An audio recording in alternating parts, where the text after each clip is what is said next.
আগামী 2 বছরের জন্য বিমস্টেকের চেয়ারম্যানের দায়িত্ব গ্রহণ করেছে বাংলাদেশ। এ সময় দক্ষিণ ও দক্ষিণ পূর্ব এশিয়া জুড়ে আঞ্চলিক সংযোগ, অর্থনৈতিক সহযোগিতা এবং উন্নয়নের প্রতিশ্রুতি পুনর্ব্যক্ত করা হয়।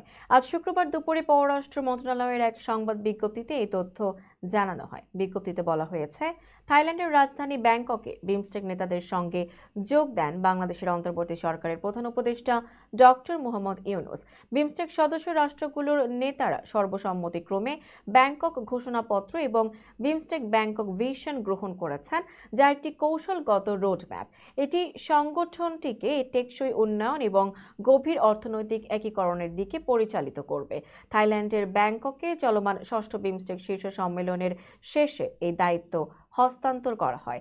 এবছর শীর্ষ সম্মেলনের আয়োজন করা থাইল্যান্ডের কাছ থেকে দায়িত্ব বুঝে নেয় বাংলাদেশ। উল্লেখ্য, বিমস্টেকের সনদ অনুসারে সদস্য রাষ্ট্রগুলোর মধ্যে চেয়ারম্যানের পদ বর্ণানুক্রমিকভাবে আবর্তিত হয়। এই সম্মেলনে মূলত 7 সদস্যের আঞ্চলিক ব্লক বাংলাদেশ, ভুটান, ভারত, মিয়ানমার, নেপাল, শ্রীলঙ্কা এবং থাইল্যান্ডের নেতারা সমৃদ্ধ, স্থিতিস্থাপক এবং উন্মুক্ত বিমস্টেক থিমের অধীনে গুরুত্বপূর্ণ আঞ্চলিক বিষয়গুলো নিয়ে আলোচনা করেন।